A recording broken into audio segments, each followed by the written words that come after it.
The nurse was about to call security when the pregnant woman's sobs finally broke through the low hum of the hospital corridor. Not loud at first, just a sharp intake of breath she couldn't control, the kind that escapes when the body gives up on holding itself together. Her shoulders rose, then fell, then shook again. She tried to steady herself, but her knees softened and she leaned harder against the admissions desk, fingertips whitening as they slid across the smooth surface. The cold from the tile crept into her feet. She curled her toes instinctively, as if that might ground her, as if staying upright was now a deliberate act instead of something her body knew how to do on its own. Her other hand stayed pressed to her belly, thumb moving in small, repetitive circles, a silent reassurance she kept giving even as her voice failed her. "I'm not refusing treatment," she said again, softer this time, almost hoarse. The words scraped on the way out. "I'm begging you. Please. I just need more time." The sentence ended too early. Whatever she meant to say next didn't come. Her mouth opened, then closed. She swallowed, hard, and her chin trembled as she fought the urge to cry louder. Behind her, a man shifted his weight from one foot to the other. Somewhere to the left, a woman coughed and immediately apologized to no one. A wheelchair rolled past and then disappeared around the corner, its rubber wheels squeaking faintly before the sound was swallowed by the corridor. The monitor down the hall kept beeping. Slow, steady, unbothered. The nurse's eyes dropped to the screen again. Numbers filled the display, stacked one on top of the other, each line colder than the last.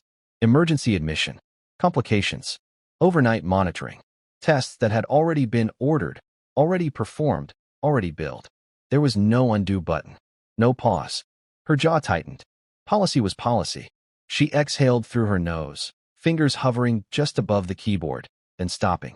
She glanced up at the pregnant woman's bare feet, at the way her gown slipped slightly off one shoulder, at the damp streaks running down her cheeks. "I understand," the nurse said, though her tone suggested limits more than comfort. "But I need you to calm down." The words landed wrong. The pregnant woman's breath hitched again. Her grip on the desk loosened, then tightened, like she was afraid her hands might stop obeying her. Her vision blurred. For a split second, the room tilted, and she squeezed her eyes shut until it steadied. "I am calm," she whispered, though nothing about her body agreed. A silence stretched between them. Not peaceful, not empty, heavy, expectant. That was when the man standing a few steps back noticed her hands shaking. Not dramatically, just enough to give her away. A fine tremor running through her fingers, through her wrists, all the way up her arms. The kind that came after too much fear and too little rest. He had arrived quietly, blending into the background the way he always did when he wanted to observe without being seen.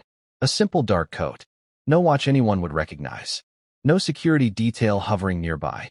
To anyone passing by, he was just another visitor waiting his turn, eyes lowered, patience practiced. But he had been standing there long enough to hear everything. Long enough to hear the crack in her voice when she said please. Long enough to see the moment she realized the answer might be no. His gaze moved from her shaking hands to her face, to the tight line of her mouth as she pressed her lips together, as if holding them still might keep the rest of her from falling apart. He noticed the way her shoulders curved inward, protective, instinctive. The way she stood like someone bracing for impact. The nurse cleared her throat. "If you can't make a payment arrangement," she began, reaching for the phone beside the keyboard. The pregnant woman's eyes snapped open. "Wait," she said too quickly. Her voice rose despite her effort to keep it down. Heads turned now. No one pretended not to listen anymore. "Please. I can figure something out. Just don't." Her words tangled. Her breathing sped up. She pressed her palm harder against her belly, as if reminding herself why she had to stay standing, why she couldn't afford to collapse. The nurse's fingers hovered over the receiver. The man took a step forward, then stopped. For a moment, no one spoke. The corridor held its breath. The beeping monitor continued, steady and indifferent, counting seconds no one seemed able to spare. He said nothing. Not yet. Her name was Nadia. The sound of it sat quietly in her own head as she stood there, as if saying it to herself might remind her who she was beyond this moment, beyond the gown and the bill and the stairs. 27 years old, 8 months pregnant. She had counted the weeks so many times she could recite them without thinking, each one a small victory she had carried forward on tired legs. She had never planned to be here. Not in this hospital, with its bright lights and colder floors. Not alone, with no one's hand to squeeze when fear crept too close. She had imagined someone beside her. Someone pacing the hall. Someone arguing with the nurse so she wouldn't have to. Instead, she stood on her own. The father of her child had faded slowly, the way people do when they're already halfway gone. At first, it was small things. A call he said he'd return later. A message left on read. Promises that arrived late, already tired, already thin. He always had a reason. Work was busy.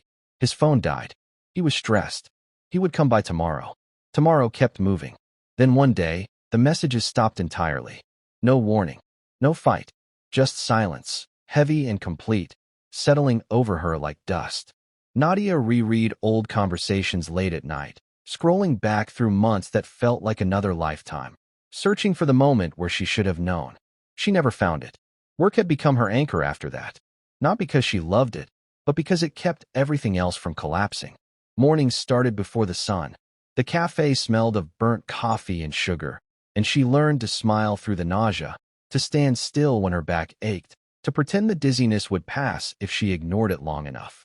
By evening, she traded aprons for gloves and cleaned offices downtown, the buildings quiet and echoing, her footsteps the only sound as she pushed a mop down empty hallways. Her body warned her long before she listened.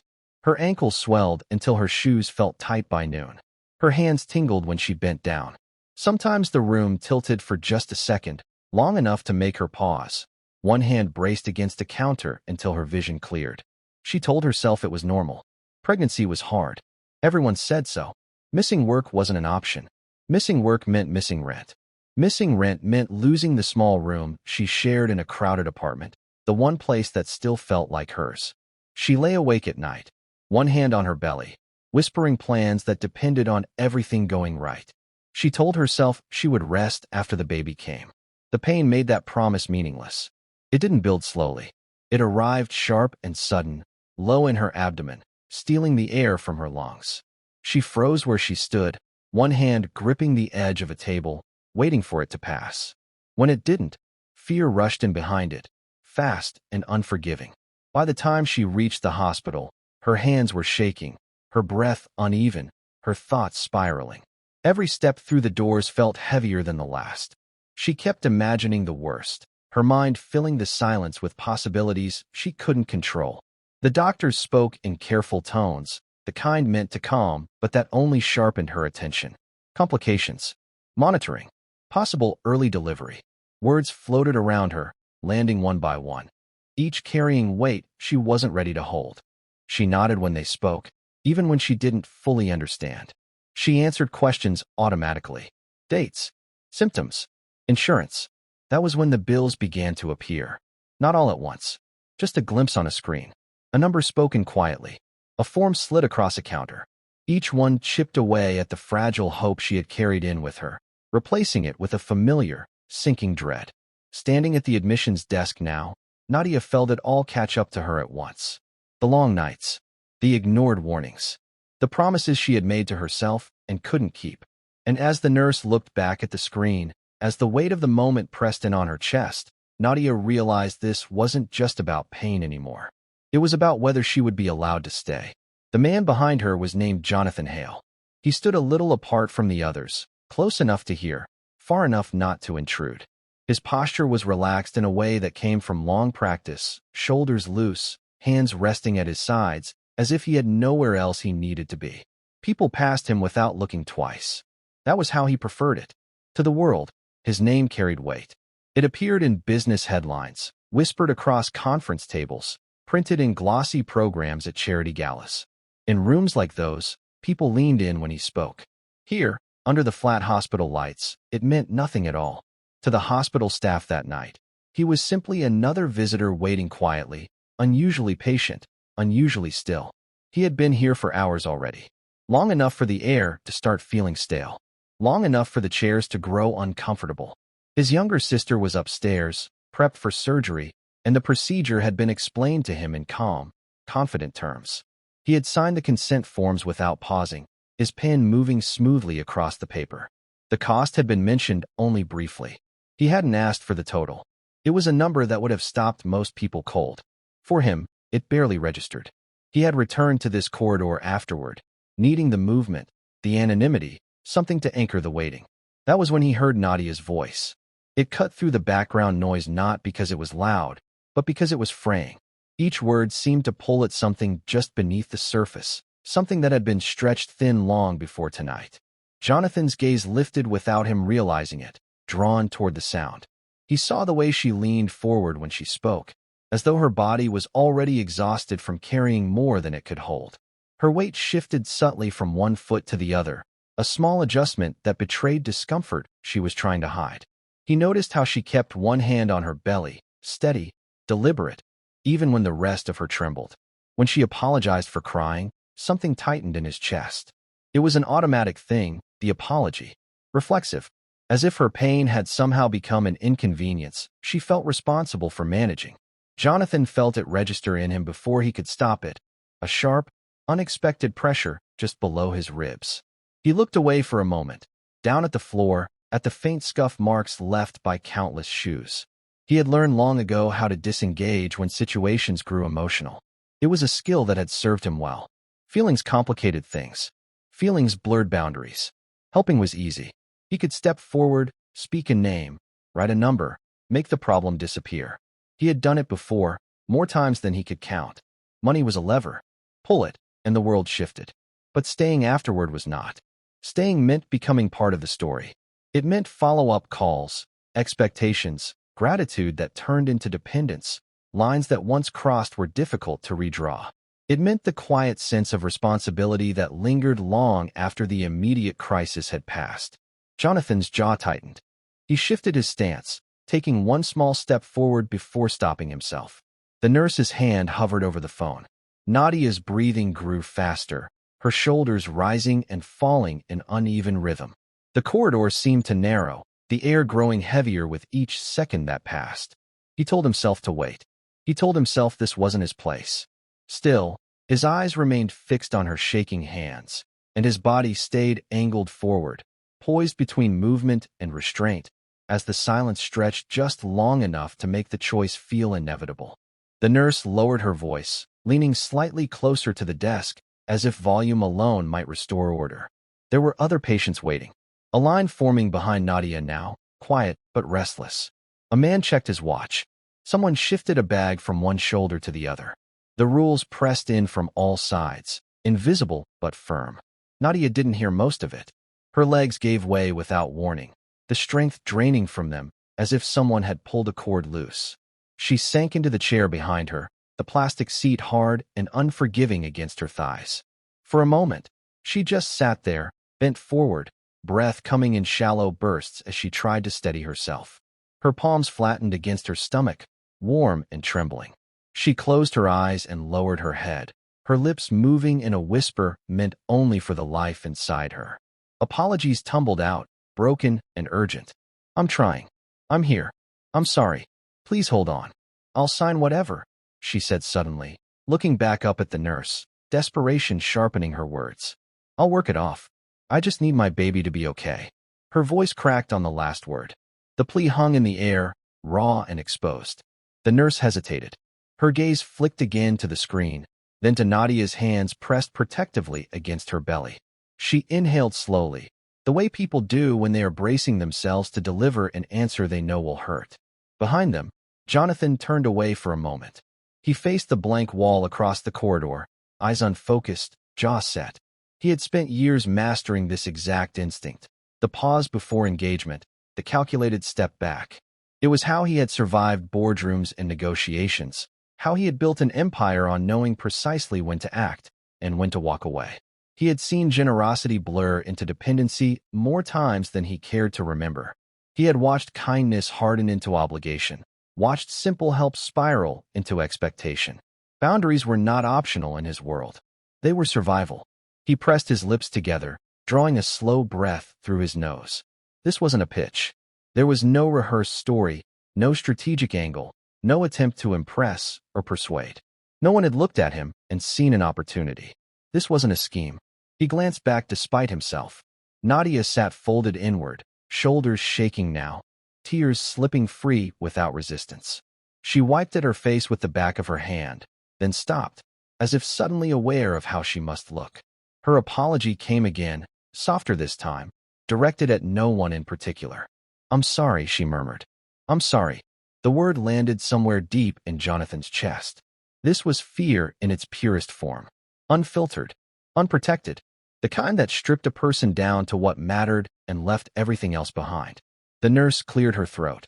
Jonathan felt the moment tightening, compressing, the silence stretching thin. His body remained turned away, but his attention was fully anchored to the sound of Nadia's uneven breathing, to the way she clutched her stomach as if holding the world together with her hands.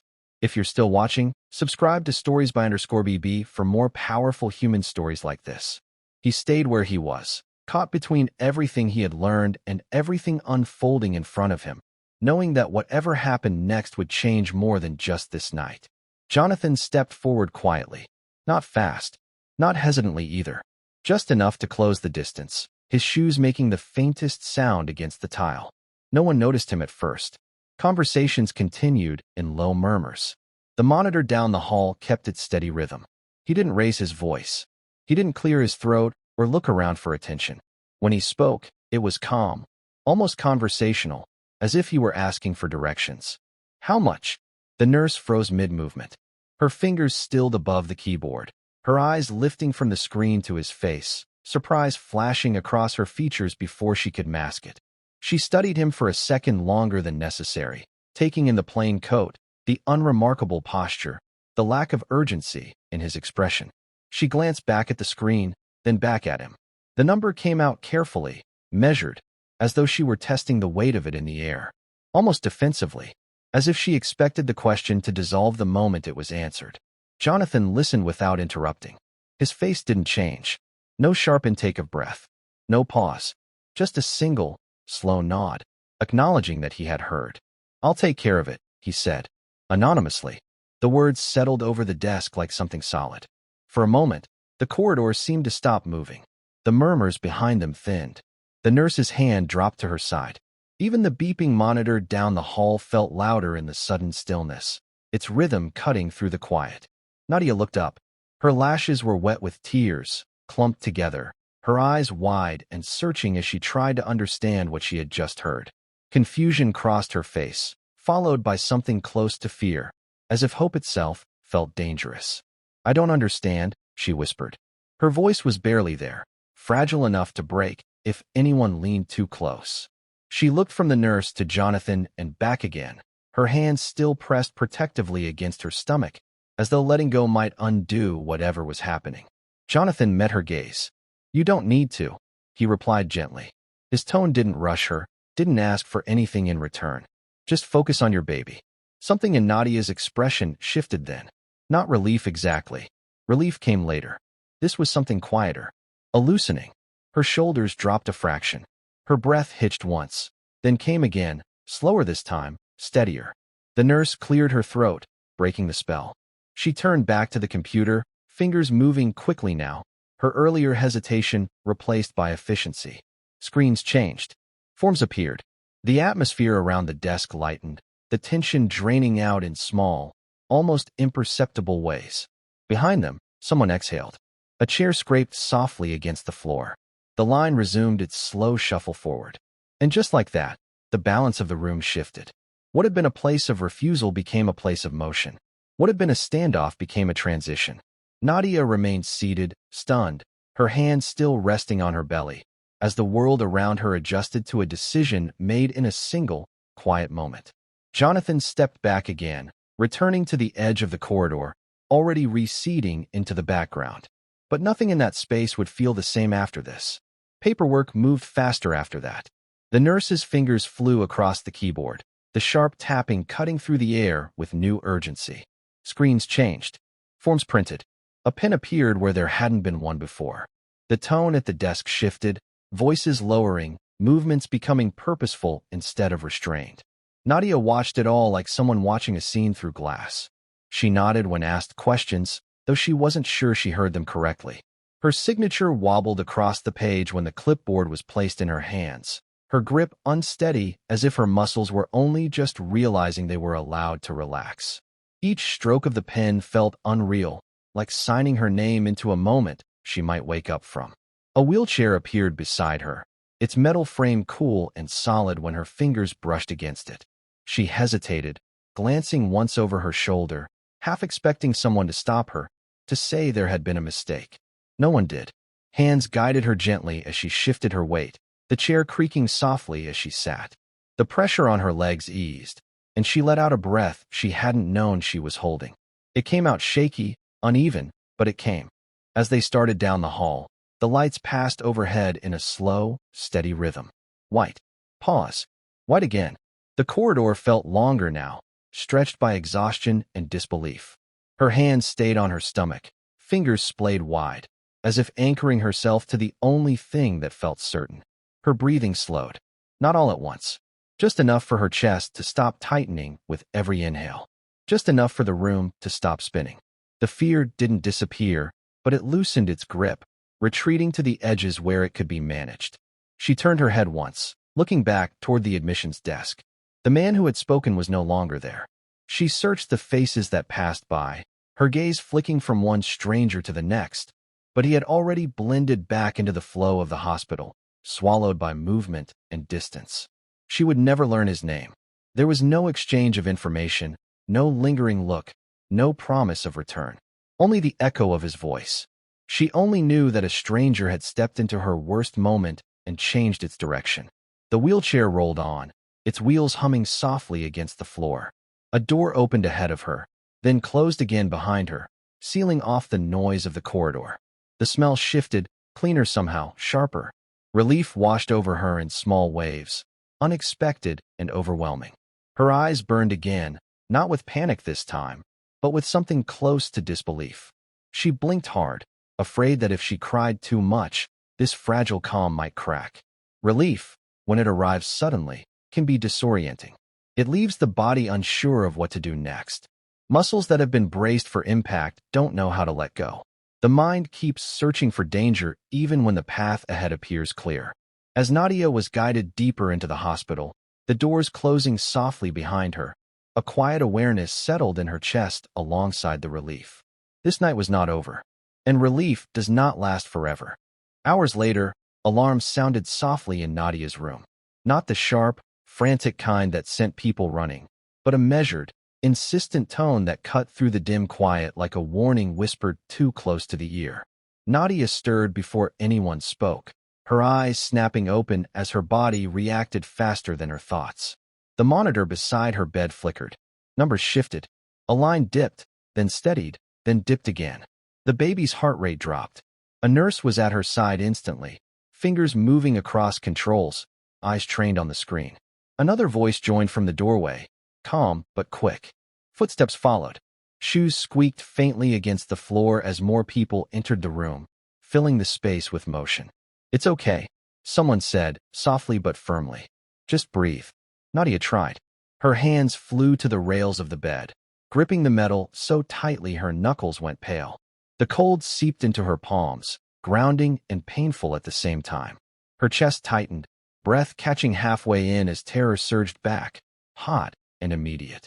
"What's happening?" she asked, her voice thin, stretched too far. "What's wrong?" No one answered right away. Doctors moved with practiced urgency, their movements smooth, efficient, the kind that came from repetition. One adjusted the monitor. Another checked her abdomen, pressing gently but with purpose. Their voices stayed low, controlled, using words Nadia recognized but couldn't fully process. "Let's reposition. Run it again. Stay with me, Nadia." She nodded, even as panic clawed up her throat. She stared at the ceiling, at the single crack running along one of the tiles, fixing her focus there because looking at the screen felt unbearable. Her grip tightened as another dip registered, her pulse pounding loud enough she could hear it in her ears. "I'm right here," she whispered, more to herself than to anyone else.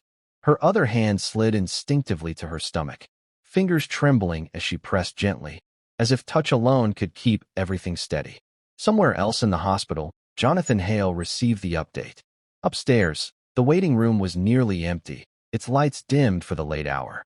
He sat alone in one of the plastic chairs, his coat draped over the arm beside him, his phone resting in his hand. The message appeared on the screen, brief and clinical, and yet it hit with unexpected force. Complications. He leaned forward slightly, elbows resting on his knees, eyes fixed on the glowing display even after it went dark. The room around him felt suddenly smaller, quieter. A vending machine hummed in the corner. A clock ticked softly on the wall. He exhaled slowly, then again, resisting the instinct that rose up immediately. The urge to stand, to move, to call someone, to step back into the situation he had deliberately stepped away from. He had paid the bill. He had done his part. The words repeated in his mind, steady and familiar, the logic he had relied on for years. He had intervened when it mattered. He had made sure she stayed. That was where his involvement ended. Or so he thought. Back in Nadia's room, the alarm softened as adjustments were made. The line on the monitor wavered, then steadied, then wavered again. Nadia's breathing came fast and shallow, tears slipping silently into her hairline as she fought the urge to beg, to plead with anyone who would listen. The doctors exchanged a glance. Jonathan stared down at his phone, thumb hovering just above the screen, caught between restraint and instinct, as the quiet certainty he had carried earlier began to fracture under the weight of what he could not control. The delivery came early. There was no clean beginning to it, no clear moment Nadia could point to later and say this is when it started. One sensation bled into the next, pain folding over itself until time stopped behaving the way it was supposed to. Minutes stretched, then vanished, then returned in sharp, blinding flashes. Hands moved around her. Voices rose and fell, close 1 second, distant the next, as if spoken through water. Someone told her to breathe. Someone else counted. The ceiling lights burned too bright, then dimmed again when her vision blurred. Pain took over everything. It wasn't just physical. It reached deeper, pulling fear and exhaustion into itself until Nadia couldn't tell where one ended and the other began. She cried out when she couldn't hold it back anymore, a raw sound torn from her chest. Her body arched, then collapsed back into the bed. Sweat dampened her hairline. Her throat burned. Then the crying stopped, not because the pain eased, but because she had nothing left to give it. Her mouth opened, but no sound came out. Tears slid silently down the sides of her face and into her hair as she stared at a spot just beyond the lights, clinging to it because it was the only thing that didn't move. Her hands fumbled weakly against the sheets, fingers curling and uncurling, searching for something solid. A nurse's hand closed over hers briefly, firm and grounding, before letting go again. "Stay with us," a voice said, steady and calm. Nadia nodded once, barely. Pressure built. Her body worked without asking her permission anymore, taking over as instinct replaced thought. She gasped, then screamed again, the sound breaking as it left her. Her muscles burned. Her back arched. Everything narrowed to sensation and effort and the overwhelming need for it to end. And then, suddenly, it did. The room went strangely still. For a moment, just a moment, no one spoke. Nadia lay frozen, her chest heaving, her ears ringing with the sudden absence of sound. Her heart pounded so hard she thought it might drown out everything else. Her hands trembled where they rested on the sheets. Then a cry cut through the room. High, sharp, alive. It pierced the silence and filled the space instantly, echoing off the walls, impossible to ignore. The sound was small but powerful, demanding attention, demanding presence. A life announced itself. Nadia's breath broke apart as a sob tore free. Her face crumpled, and she turned her head into the pillow, clutching it as waves of emotion crashed over her all at once. Relief, terror, love so sudden and fierce it almost hurt. Exhaustion so deep she could feel it in her bones. She laughed and cried at the same time. The sounds tangled together, her shoulders shaking as she whispered words she hadn't planned, words that spilled out unfiltered and desperate. "I'm here," she said. "I'm here." Someone placed the baby briefly against her chest. Warm, real. She felt a tiny movement, a fragile weight, and her hands lifted instinctively, protective even as they shook. Her tears soaked into the pillow, her breath hitching as she pressed her cheek closer, afraid to blink in case the moment disappeared. She believed the worst was over. As the room shifted again, as voices resumed and footsteps moved with renewed urgency. As the baby was lifted from her arms and carried a short distance away, that belief held for just a few seconds longer. Then the monitors spoke again, and Nadia was wrong. The baby needed intensive care. The words landed gently, spoken in low voices, but their weight was unmistakable. Nadia lay still as they moved around her, the bed shifting slightly beneath her as equipment was adjusted and repositioned. She craned her neck, trying to see past the cluster of bodies, trying to catch one clear glimpse. The baby was already being wheeled away. Small, wrapped tightly, surrounded by hands and wires and purposeful motion. The cry she had clung to moments earlier faded down the hall, replaced by the software of machines waiting on the other side of a closed door. Just for now, someone said. We need to monitor. Nadia nodded automatically, though every instinct in her body pulled her forward, urged her to sit up, to follow, to keep her child within reach. Her arms felt suddenly empty, aching in a way she hadn't expected. She pressed her palms against the mattress where the baby had been, as if warmth might still be there. The room changed again. Machines multiplied. Screens glowed. Numbers scrolled and blinked. Tubes and wires became part of the landscape, no longer shocking, just present. Time stretched into something unfamiliar, measured not by hours but by updates, by footsteps in the hall, by the sound of doors opening and closing. Days replaced the single night. Each morning brought new information delivered carefully, phrases softened at the edges. Each evening left Nadia alone with the hum of equipment and the gnawing ache of waiting. She learned the rhythm of the unit quickly, the quiet moments, the sudden flurry of movement, the way everyone spoke just a little more softly there. And with each passing day, the bills continued to grow, not presented all at once. Just reminders, notifications, paperwork slid into folders, numbers whispered between staff. Each addition landed like a small, invisible weight on her chest, piling atop the fear she was already carrying. Somewhere else in the hospital, Jonathan received another call.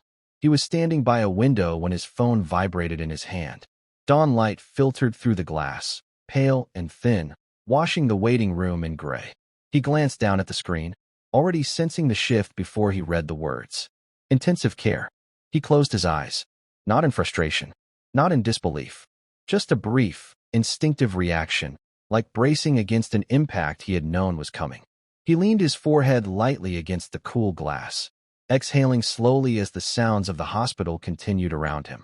This was the part no one talked about, not the dramatic moment at the desk, not the decision that drew gasps or gratitude. This was what came after, when help stopped being a single act and started stretching forward, unbounded and undefined. This was where help became expectation, where kindness carried consequences. He straightened, slipping the phone back into his pocket. For a moment, he considered doing nothing, letting the system continue on its own, reminding himself that he had already intervened, already changed the trajectory once. But the image of Nadia's shaking hands returned uninvited. The sound of her apology echoed in his memory. The fragile cry that had cut through the delivery room's silence replayed in his mind. Jonathan's jaw tightened. He couldn't walk away. Not now. Not when the miracle everyone waited for had arrived, and revealed just how much still hung in the balance. Jonathan returned to the hospital quietly the next morning. The corridors looked different in daylight.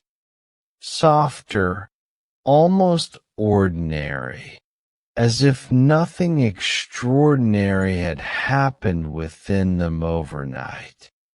He moved through them without drawing attention, coat buttoned, steps unhurried, his presence as unremarkable as it had been before.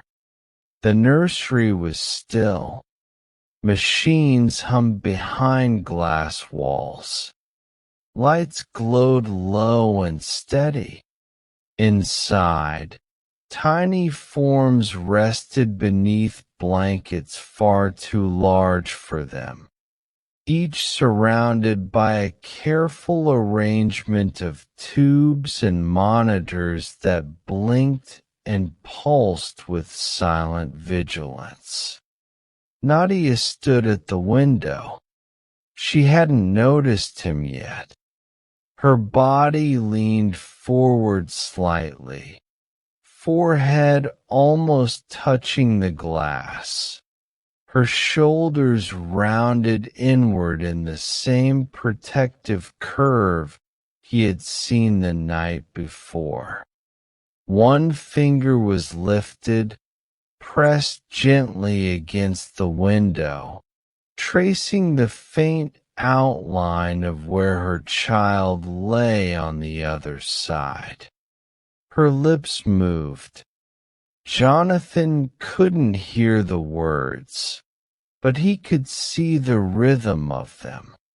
Slow, repetitive, promises spoken softly, urgently, as if repetition might make them stronger, as if saying them enough times could anchor them in the air around the child. Her other hand rested against her own chest, fingers curled lightly into the fabric of her gown. She nodded once as she whispered, as though agreeing to something she had just said. He followed her gaze. The baby was impossibly small, chest rising and falling in shallow, determined movements. Wires looped gently around a tiny body that looked too fragile to hold the weight of everything already placed upon it. The monitor flickered in quiet rhythm, a visual heartbeat marking each second that passed. Nadia swallowed hard.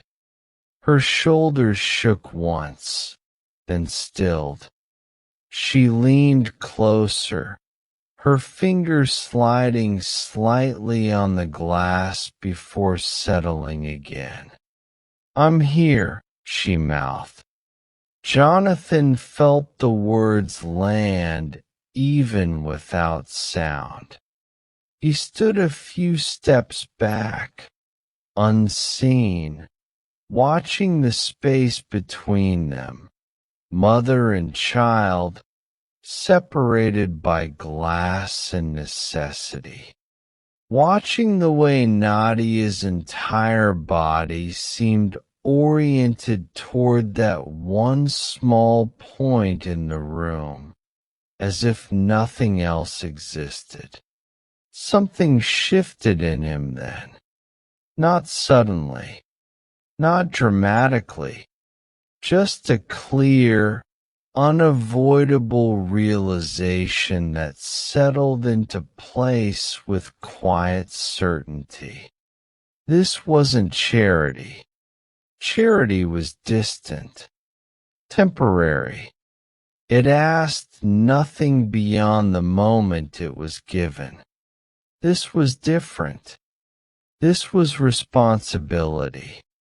It was the understanding that stepping in once had altered the path, and altering the path meant being accountable for where it now led. It meant that walking away wasn't neutral anymore. It was a choice in itself. Nadia lowered her hand from the glass and wiped at her face quickly, embarrassed by tears that hadn't fully fallen yet. She drew a breath, straightening slightly, as if preparing herself to step back into the room to keep going. Jonathan remained where he was. The machines hummed. The monitors blinked. The quiet work of keeping a life going continued uninterrupted. And in that stillness, Jonathan understood that the decision he had made the night before hadn't ended anything at all. It had only begun. Weeks later, after the baby stabilized, Nadia sat upright in a narrow hospital chair, hands folded tightly in her lap, listening. The room was small and softly lit, tucked away from the noise of the ward. A single window looked out onto a parking lot washed in pale afternoon light. The air smelled faintly of disinfectant and something warmer beneath it, like old paper. The social worker sat across from her, a thin folder resting on the desk between them. Nadia's eyes stayed fixed on that folder as it was opened. Pages shifted. A pen clicked once, then stopped. The words came gently at first, measured and careful, as if laid out to avoid startling her. Legal oversight, continued medical support, assistance beyond discharge. Each phrase landed with a weight Nadia felt immediately, her shoulders tightening as she tried to keep her face still. Then came the part that made her heart stumble. Housing assistance. The room seemed to tilt, just slightly. Nadia's fingers dug into her palms, nails pressing hard enough to hurt. She swallowed, her throat suddenly dry, her breath shallow and quick. Someone had made arrangements. Someone had taken steps she hadn't known were possible. Someone had ensured she wouldn't leave the hospital back into the same desperation she came from. The social worker paused, watching her carefully, waiting for the reaction. Nadia's pulse raced. Her mind moved faster than the conversation, leaping ahead to consequences she couldn't see yet but could already feel closing in around her. She shifted in her chair, the legs scraping faintly against the floor. "Who?" she asked, her voice barely above a whisper. The social worker hesitated, eyes dropping briefly to the papers before lifting again. "I'm not at liberty to say," she replied. The request was made privately. Nadia's stomach clenched. Panic rose quickly, hot and sharp, cutting through the fragile sense of stability she had been building over the past weeks. Her gaze flicked to the door, then back to the folder, as if expecting someone to appear at any moment. Why would someone do this? The question pressed against her chest, demanding answers that weren't there. She leaned forward slightly, her breathing quickening, her hands coming up instinctively to rest against her ribs as if to steady herself. "What does that mean?" she asked. "Oversight, what does that mean?" The social worker's voice stayed calm, even, explaining boundaries and protections, outlining supports meant to help, not control. But the words tangled in Nadia's ears, her fear filling in the gaps with darker possibilities. What did they want in return? Her thoughts spiraled. Favors, expectations, conditions she hadn't agreed to. She had learned the cost of help the hard way, learned that nothing came without strings. Her foot tapped once against the floor, then stopped when she noticed she was doing it. She forced her hands back together, clasping them tightly, knuckles whitening. "I didn't ask for this," she said, the words slipping out before she could stop them. Her voice trembled despite her effort to keep it steady. "I didn't ask anyone for this." "I know," the social worker replied softly. That didn't help. Nadia leaned back in the chair, eyes burning now, her mind racing through every interaction, every face she had seen since that first night. The admissions desk, the delivery room, the nursery window, the stranger whose voice she remembered but whose name she never learned. Her chest tightened. Help had arrived again, quietly, without warning. And this time, it felt bigger. This time, it felt like something she couldn't simply accept and move past. As the social worker slid the folder a little closer across the desk, Nadia stared at it, heart pounding, caught between relief and fear, knowing that whatever was unfolding now would shape what came next, whether she understood it or not. Jonathan finally introduced himself. It happened in a quiet room off the ward, the kind meant for conversations that couldn't happen in hallways. A small table, 2 chairs, a window that let in muted light, but no real view. Nadia stood when he entered, her body tensing automatically, every instinct alert. He stopped a few steps inside the doorway. Not too close, not distant either. "I'm Jonathan," he said simply.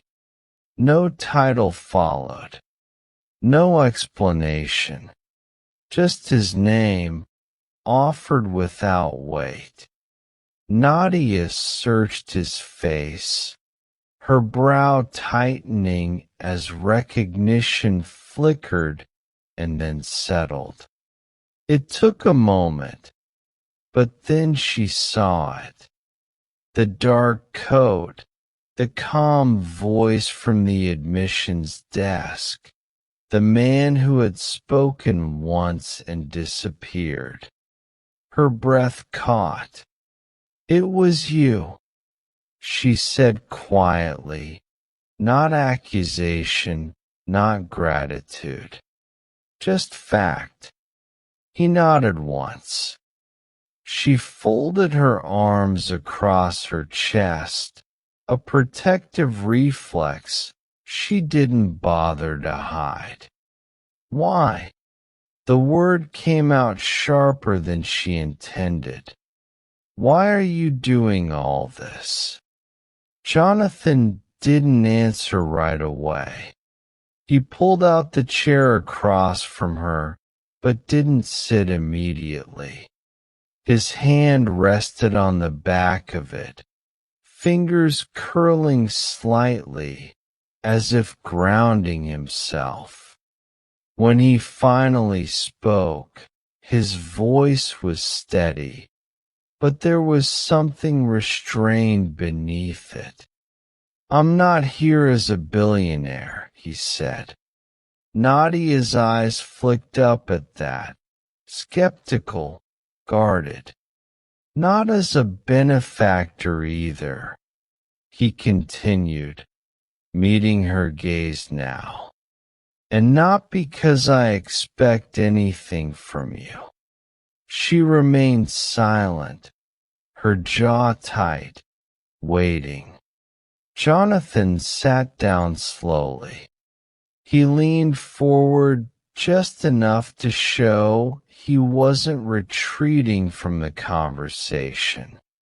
The room felt smaller, quieter, the space between them charged with everything that hadn't been said yet. "I grew up in places like this," he said. "Hospitals, offices, rooms where adults talked about my future like it was a problem to be solved." Nadia's expression shifted, confusion softening into attention despite herself. "I was born into fear," he went on. "Uncertainty, abandonment, the kind that doesn't make noise at first, but stays with you." He paused, eyes dropping briefly to the table before lifting again. "People helped me. Some meant well, some didn't. But what stayed with me wasn't the money. It was whether someone stayed long enough for it to matter." Nadia swallowed. Her arms loosened slightly, though she didn't uncross them. "I can't save everyone," Jonathan said. The words were quiet, unembellished. "I learned that the hard way." He looked at her then, not past her, not around her, but directly at her. "But I can recognize a pattern when I see one." Her breath slowed. She felt it happen, even as she resisted it. "I saw you at that desk," he continued. "I saw how close it all was to repeating. Same fear, same isolation, same beginning." Nadia's eyes burned. She looked away, blinking hard, then back again. "I didn't want that story to keep going," he said. "Not this time." The room fell silent. Nadia's hands trembled slightly as she lowered them to her lap. She stared at the table between them, then up at him, her voice barely holding together when she spoke. "So what happens now?" Jonathan didn't answer immediately. Outside the room, a cart rolled past. Somewhere down the hall, a door closed softly. Life continued, indifferent to the moment unfolding here. "What happens now," he said finally, "is that you decide what you want for your child, and I make sure the ground under your feet is steady enough for you to choose it." Nadia's breath broke as the words settled in. This wasn't rescue. It wasn't charity. It was the truth, laid bare between two people whose lives had intersected at the exact moment a cycle could have continued or been broken. And for the first time since that night at the admissions desk, Nadia didn't feel like she was standing alone in the doorway of something she didn't understand. She felt like she had been seen. Months passed, not all at once, not cleanly, but in small, uneven increments marked by ordinary moments that once felt impossible. Nadia learned the sound of her own breathing again, noticed how it settled when the room was quiet, how her chest rose and fell without effort. Sleep came in fragments at first, shallow and alert, but over time it deepened. She woke less often in panic, less often reaching for reassurance that everything was still there. Hope returned slowly, cautious and tentative. At first, she didn't trust it. It felt dangerous, like tempting fate. When good days arrived, she waited for the cost. When relief settled in, she braced for it to be taken away. But guilt softened its grip as she realized that wanting things to be better didn't mean forgetting how bad they had been. The baby grew stronger. What began as careful observation turned into small celebrations. A steady rise and fall of a tiny chest. A grip that tightened unexpectedly around her finger, surprising her with its strength. Nadia laughed the first time it happened, a soft, disbelieving sound that caught in her throat and turned into tears. She learned new routines. Feedings, appointments, quiet moments spent rocking in chairs near windows, watching light shift across the walls while the baby slept against her chest. Each day carried its own weight, but it was a weight she could lift. Jonathan remained present without being close. He made sure systems were in place, then stepped back, allowing space to form where dependence might have grown. He checked in through others, through structures designed to support rather than hover. When updates came, he read them once, then put them away. He didn't show up unannounced. He didn't ask for gratitude. He watched from a distance, attentive enough to notice when help risked becoming pressure, when assistance threatened to tip into control. Each time, he adjusted quietly, removing himself just enough to let Nadia stand on her own terms. Nadia noticed. She noticed the absence as much as the presence. The freedom in it. The way no one hovered. No one demanded explanations or updates beyond what was necessary. The way her decisions remained hers. That mattered more than she had expected. There were still hard days. Moments when fear crept back in without warning. Nights when exhaustion pressed down heavy and familiar. But the difference now was subtle and profound. She wasn't facing them alone. Jonathan watched the story continue without inserting himself into its center. He let it belong to Nadia, to the child who now laughed freely, who kicked and reached and held on with growing confidence. This time, the balance held. This time, help remained what it was meant to be. This time, he got it right. Not every miracle arrives with fireworks. Some unfold without spectacle, without applause, without anyone stopping to mark the moment they begin. They slip into the rhythm of ordinary days, carried forward by routine and repetition, easy to miss unless you know where to look. They arrive disguised as paperwork signed slowly at kitchen tables, names written carefully in ink that doesn't shake anymore. As hospital halls that no longer feel endless, their lights less harsh, their silence less threatening. As doors that open and close without fear tightening in the chest. They arrive in second chances that don't announce themselves. Nadia felt it in the smallest moments. In the way her shoulders no longer tensed when her phone rang. In the way she could walk past a hospital entrance without her breath hitching. In the quiet confidence of holding her child and knowing she would be able to provide what came next. The baby's laughter filled rooms that had once felt too empty. Small hands reached out without hesitation, gripping fingers, tugging at fabric, anchoring Nadia in the present. Each sound carried proof of something fragile, made durable through care and time. Jonathan felt it too, though from farther away.